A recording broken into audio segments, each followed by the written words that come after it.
Hello folks, welcome to my shed.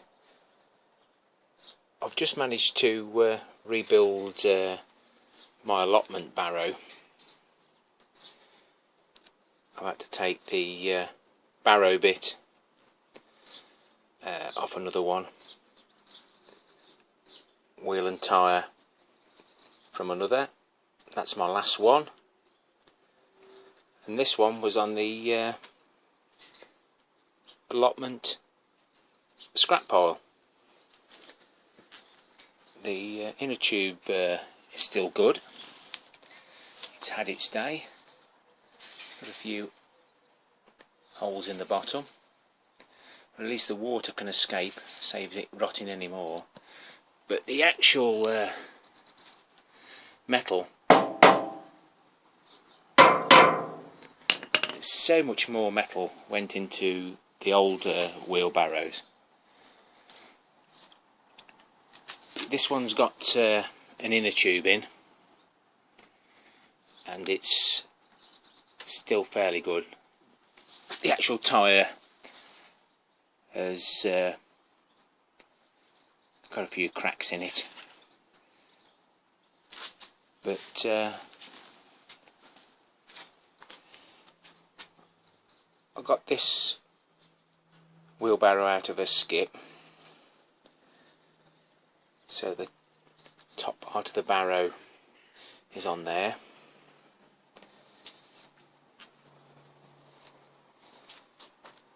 And some of these other bits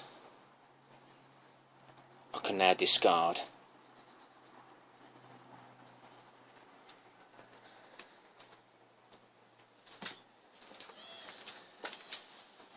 So this tyre, rim and tube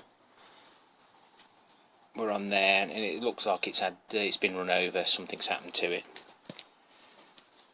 I was hoping to be able to patch the tube. As you can see there, a great big hole. So it must have got hit pretty well, but the rim's still in good shape. This is the wheel and tyre that used to be on the wheelbarrow that I've revamped, and it's got quite a big bulge in it, and I'm hoping, it does say on the tyre that it's an inner tube, but this one is what they call tubeless. It's very difficult to get the tyre to seal against the rim and stop the air coming out. Always seem to be having problems with those type of tyres. So that tyre's in good condition. Hopefully that tube's okay. So I'm going to attempt to take that tube out and put it into this other wheel and tyre. Michael Collinson did a little bit on repairing an inner tube and putting it back together, taking it apart. I had a word with my father about it, and he said that you should be able to change the tyre without any tools, as long as you break the beads. So the beads broke on that side, but not that side.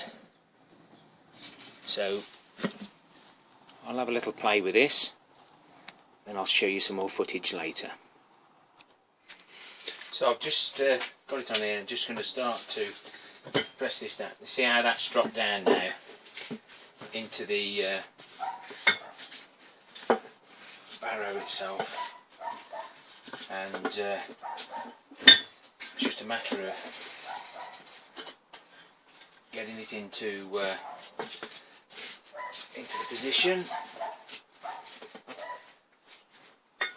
and getting that lip over the rim. Right, I think I've just about got it sus now. Whether this will actually come off without the tools, I don't know. Screwdriver's at the ready, but the tyre's right in there now, so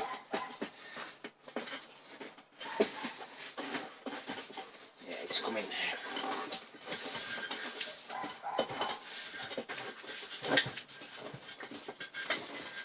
So just by getting it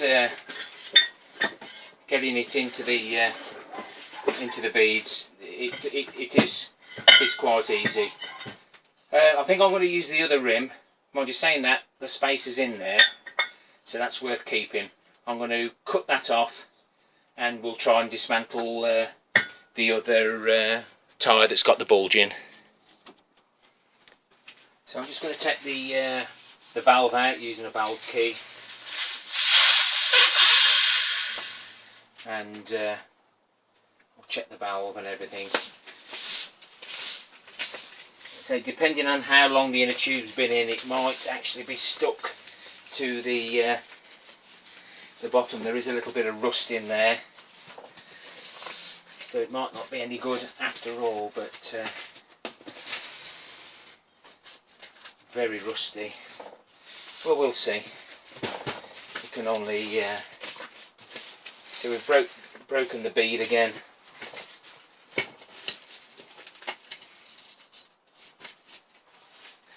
Not going to have much hope for that.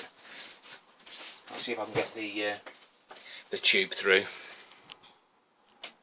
Yeah, I've got the tube through now. It doesn't look very pretty in there, but I'm just going to manoeuvre this again.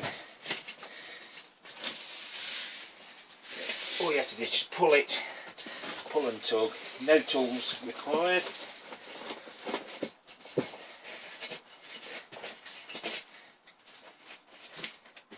But as you can see, it's quite rusty in there. So you need to just tease this tube out.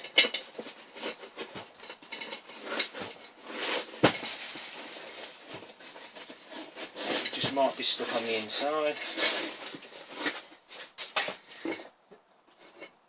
So that's that out. Dispose of. So we've got the original tyre that was on the tubeless. I've checked all inside because with it being a tubeless, there could be a small screw or a thorn in it, and it not actually go down because there isn't an inner tube. This is what actually seals it to the rim. So let's try this then. Hopefully it's the same size tyre.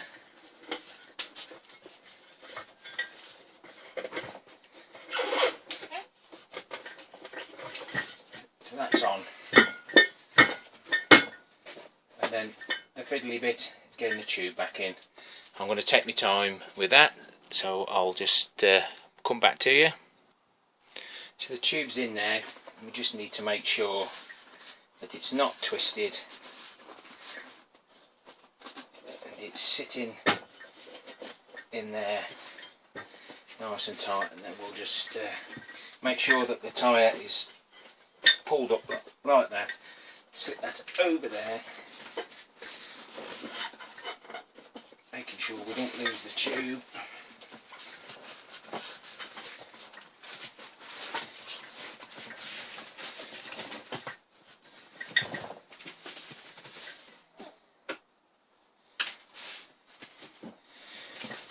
Then I'm just going to check all the way around to make sure it isn't trapped.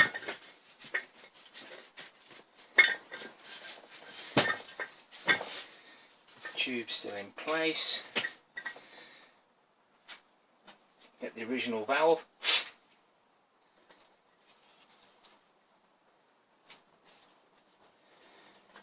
Tighten that up. And I'll now pump it up. So that's it, pumped up. I've put about 15 psi in. It says maximum of 30. But there is a warning that everybody must adhere to.